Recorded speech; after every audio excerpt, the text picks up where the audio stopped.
सरदा ही चली चले लड़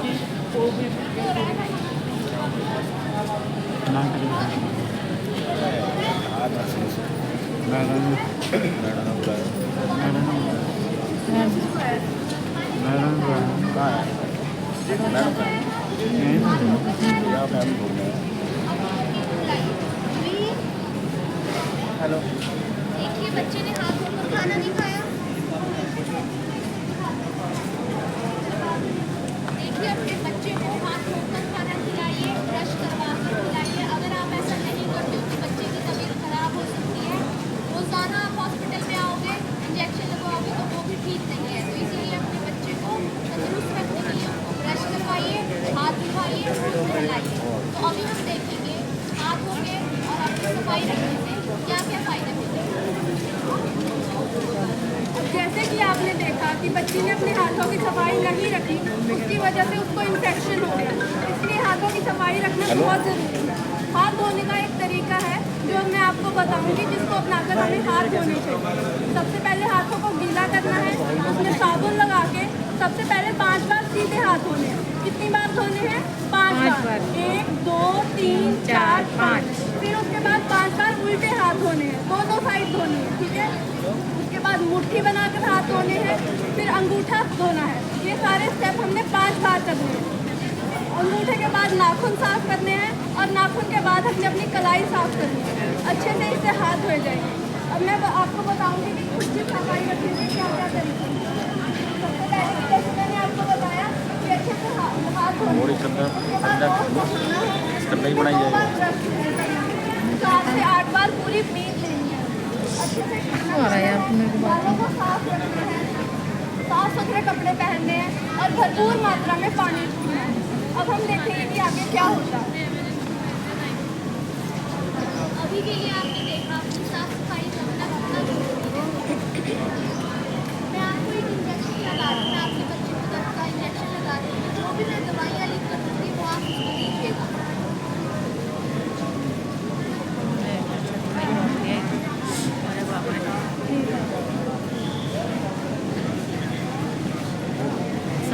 ये दवाई जाकर लेकर आइए।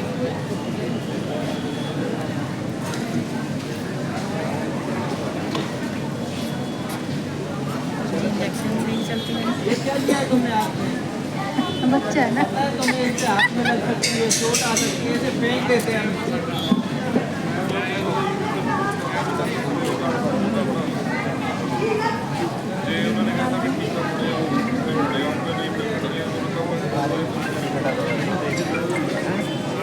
हेलो फिर आज किसी ने गलत डस्टबिन में गलत चीज़ें डाल दी है, फिर से मुझे आज नीडल लग गई है। क्या करूँ मैं? डॉक्टर को दिखाऊँ या नहीं दिखाऊँ? अरे यार सुनने में आया है कि इससे बड़ी बड़ी खतरनाक बीमारियाँ होती हैं। एक काम करते हैं, मैं डॉक्टर को दिखा ही देता हूँ।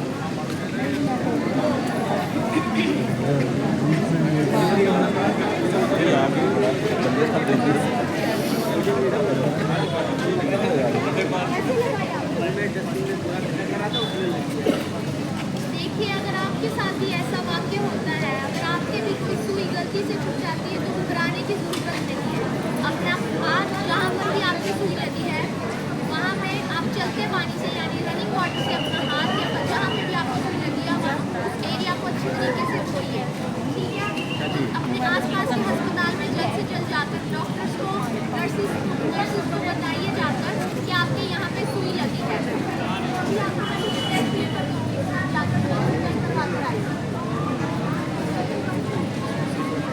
ये लीजिए। सावधान सावधान सावधान। जैसे कि अभी आपने देखा, एक व्यक्ति की लापरवाही के कारण दूसरे व्यक्ति की जान खतरे में आ सकती है। जैसे कि अभी आप सबने देखा कि हॉस्पिटल का सफाई कर्मचारी कूड़ा इकट्ठा कर रहा है। कूड़ा इकट्ठा करते हुए उसको नीडल स्टिक इंजरी हो जाती है। क्यों? क्योंकि गलत कूड़ेदान में गलत कूड़ा था, उससे उसको नीडल स्टिक इंजरी हो जाती है। नीडल स्टिक इंजरी क्या होता है? नीडल स्टिक इंजरी एक ऐसी घटना होती है जिससे किसी की यूज की हुई, किसी के प्रयोग की हुई जो सुई होती है वो दूसरे व्यक्ति के चुभ जाती है, जिसके कारण उसको बड़ी बड़ी खतरनाक है। बड़ी बड़ी खतरनाक बीमारियां कैसी? जैसे कि हेपेटाइटिस बी, HIV, एड्स और सेक्सुअल ट्रांसमिटेड डिजीज जैसी बीमारियां जो है वो उस व्यक्ति को हो सकती है। इससे बचाव के लिए आप क्या कर सकते हैं? इसके बचाव के लिए आप सही कूड़ेदान में सही कूड़ा डालें। जैसे कि ये 4 कूड़ेदान होते हैं, इसमें हमने उसके हिसाब से कूड़ा डालना होता है। अगर आपको तब भी पता ना चले कि कौन से कूड़ेदान में कौन सा कूड़ा जाता है, तो आप क्या कर सकते हैं, अपने आसपास के लोगों से, अपने आसपास के स्टाफ मेंबर या सफाई कर्मचारी से पूछकर सही कूड़ेदान में सही कूड़ा डाल सकते हैं। नहीं तो हर जगह जहाँ पर ये कूड़ेदान रखे होते हैं वहाँ पर पोस्टर लगा होता है कि कौन से कूड़ेदान में कौन सा कूड़ा आएगा।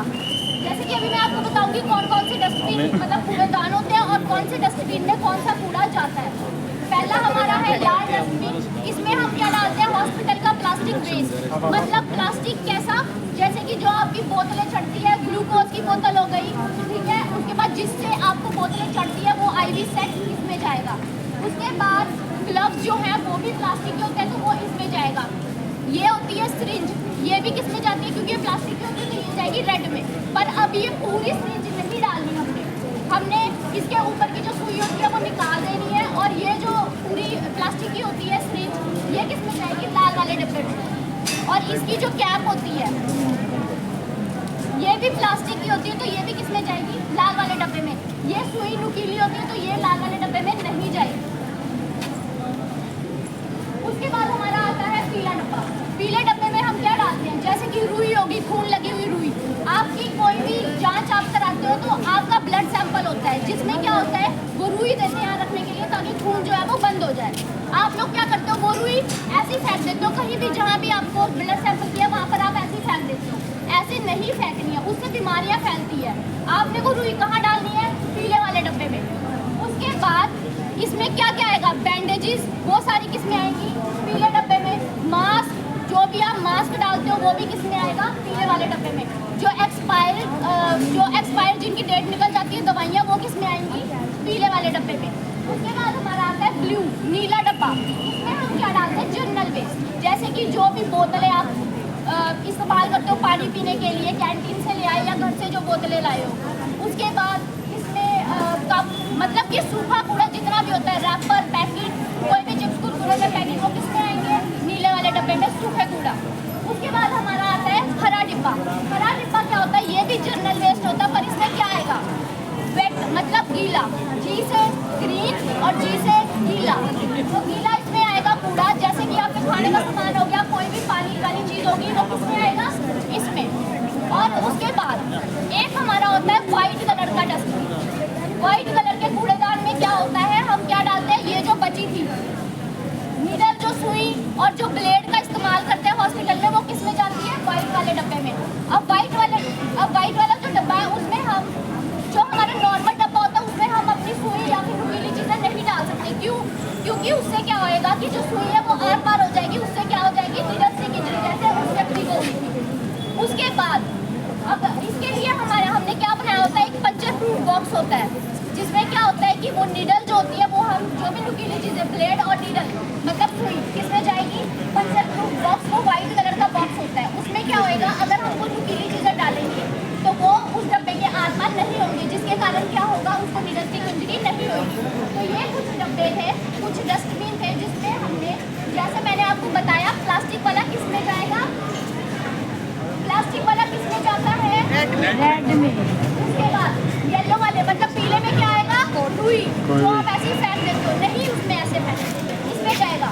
ब्लू वाले डब्बे में क्या आएगा, सूखा कूड़ा। और नीले वाले में ग से क्या होता है, गीला कूड़ा। ग्रीन वाले में क्या आएगा, गीला कूड़ा। अगर आप इन सारी चीज़ों का इसको देखते हैं, उससे अकॉर्डिंग मतलब उसके अनुसार कूड़ा अगर फेंकोगे तो आप हॉस्पिटल को भी सुरक्षित रखोगे और अपने आप को भी सुरक्षित रखोगे।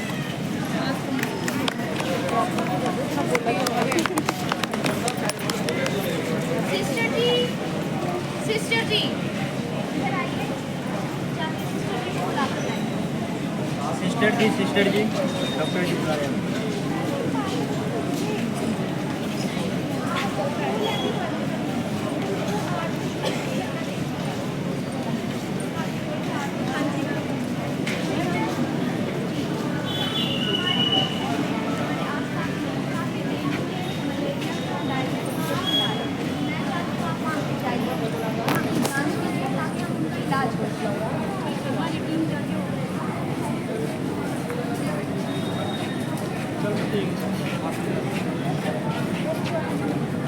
ओहो, यहाँ तो बहुत सारा गंद पड़ा हुआ है यार। हर जगह गंद ही गंद पड़ा हुआ है।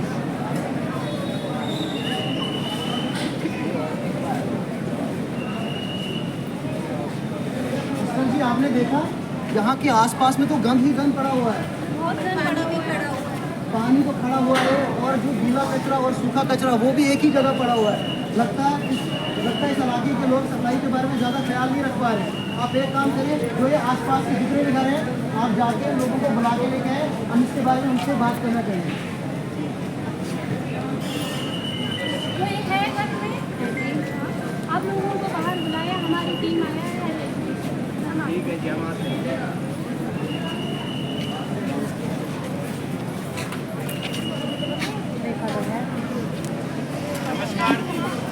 नमस्कार। आपने शायद अपने आसपास देखा ही नहीं कि आपके आसपास में कितनी सारी गंद पड़ी हुई है। ये आप देख सकते हैं, आपका प्लास्टिक का वेस्ट, आपके घर में जितनी सब्जियां काटते हुए उसका जो वेस्ट होता है वो भी आपने बिल्कुल, ये देखिए डस्टबिन से बाहर आ रहा है। आपके इलाके में जहाँ भी देखे वहाँ पानी जमा हुआ पड़ा है, उससे आपको क्या हो सकती है, बहुत सारी स्किन कंडीशन हो सकती है, बहुत सारी बीमारियाँ हो सकती है। अब आप देख सकते हैं जहाँ पे पानी खड़ा हो, जहाँ पे भी पानी खड़ा होता है वहाँ पे क्या होता है, मच्छर बनने शुरू हो जाते हैं। और आपको तो पता है कि मच्छरों की वजह से इंसान को कितनी ज़्यादा तकलीफें आ सकती है। सबको पता है कि मच्छर से बहुत सारी बीमारियाँ फैल सकती है। उसमें डेंगू, उसका जो मच्छर होता है वो दिन को काटता है, ठीक है। उसके बाद आती है आपकी येलो फीवर वाली बीमारियाँ आती है, उसके बाद मलेरिया आता है। ये ऐसी बीमारियाँ आती है जो इंसान को बहुत सारी प्रॉब्लम झेलने की परेशानी में डालती है, ठीक है। अब मैं आपको कुछ ऐसी चीज़ें बताता हूँ जिनका प्रयोग करके आप अपने आप को और अपने इलाके को इन सारी चीज़ों से बचा सकते हैं, ठीक है। आप अपने घर में कूलर तो यूज़ करते होंगे, सभी लोग अपने घर में कूलर यूज़ करते हैं। एक बार सारा जोर से बोलेंगे, सारे यूज़ करते हैं ना कूलर, ठीक है। और उसमें जो पानी डालते हैं वो हफ्ते में कितनी बार चेंज करना चाहिए? आप लोग कितनी बार चेंज करते हो? तो उसको कम से कम एक बार चेंज नहीं करना है। जो आप कूलर में पानी इस्तेमाल कर रहे हो उसको कम से कम हफ्ते में 2 बार क्या करना है, जब इस्तेमाल करें उसके बाद 2 बार उसको चेंज करना है। अगर आप उसको चेंज नहीं करोगे तो उसमें भी क्या होंगे, मच्छर बनेंगे और वो आपके घर वालों को तकलीफ पहुंचा सकते हैं। दूसरी चीज़, आपके घर में छोटे छोटे बच्चे होते हैं, ठीक है। जैसे कि आपने पहले ही सुना है कि जो डेंगू वाला होता है मच्छर, वो क्या करता है, दिन को काटता है मुझसे, ठीक है। तो हमने क्या करना है, अपने जितने भी छोटे छोटे बच्चे हैं उनको क्या करना है, जो फुल स्लीव वाले कपड़े होते हैं, यानी कि जिनकी आस्तीन लंबी होती है, वो वाले कपड़े अपने बच्चों को क्या करना है, पहनाना है, ठीक है। और उसके बाद क्या करना है, आप रात के टाइम में मच्छरदानी का इस्तेमाल कर सकते हो। आप अपने घर में आपकी जो खिड़कियाँ होती है वहाँ पे आप क्या कर सकते हो, जाली का प्रयोग कर सकते हो। इन सारी चीज़ों की वजह से अपने आप को क्या करते हो, बचा सकते हो कि मच्छर आपके घर में ना आए। दूसरी चीज़, आपके घर में जितना कूड़ा निकलता है, ठीक है, बहुत तरह तरह का मतलब जो कूड़ा होता है वो आपके घर से निकलता है। जैसे मैंने आपको पहले ही बोला, सब्जी का वेस्ट, ठीक है, और दूसरा होता है सूखा कूड़ा, ठीक है। अब आपने क्या करना है, अपने घर में कम से कम 2 डस्टबिन रखने हैं। कितने? 2 डस्टबिन रखने हैं, ठीक है। और उन 2 डस्टबिनों, वो कौन से डस्टबिन होते हैं, जिनके ऊपर क्या होंगे, ढक्कन होंगे। अगर उन डस्टबिनों के ऊपर ढक्कन होंगे तो कभी भी उसके अंदर मच्छर नहीं बनेंगे। तो कोशिश करनी है कि आपने गीला कचरे के लिए अलग डस्टबिन रखना है और सूखे कचरे के लिए क्या करना है, अलग से डिब्बा रखना है। और दूसरी चीज़, पानी का प्रयोग जब भी करें, आप पानी पी रहे हैं तो पानी को क्या करना है, या तो आरओ का फिल्टर पानी पीना है, और अगर आप सादा पानी इस्तेमाल कर रहे हैं तो ज़रूरी है कि उसको आप क्या करें, बॉयल करके उस पानी को पिए। क्योंकि आपको पता है कि पानी से भी बहुत सारी डिजीज कंडीशन हो सकती है, बीमारियाँ फैल सकती है। उसमें जैसे डायरिया होता है, फूड पॉइजनिंग होती है, ठीक है, इंसान को उल्टियाँ होती है, डायरिया होता है। तो इन सारी चीज़ों से अपने आप को भी और अपने परिवार को भी क्या करना है, बचाना है। समझ में आया? आप लोगों को समझ में आया क्या करना है? हमें समझ आ गया, आप सभी को समझ आया? धन्यवाद।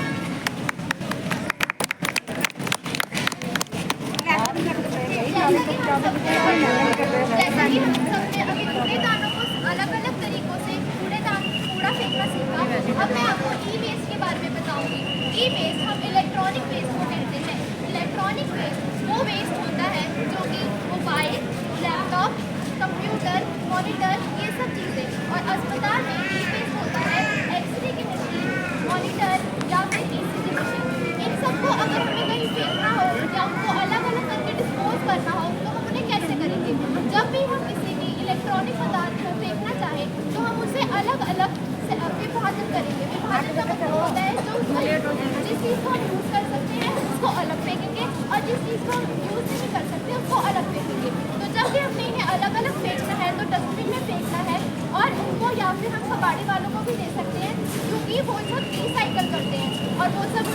वहाँ पे ले जाके रखते हैं रिसाइकल केंद्र में, ठीक है।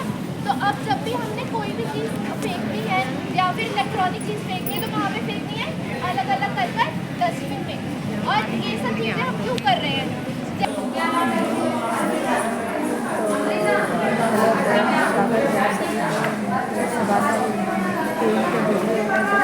आप सभी ऐसा करते हैं, इस कमेंट करके बताइएगा।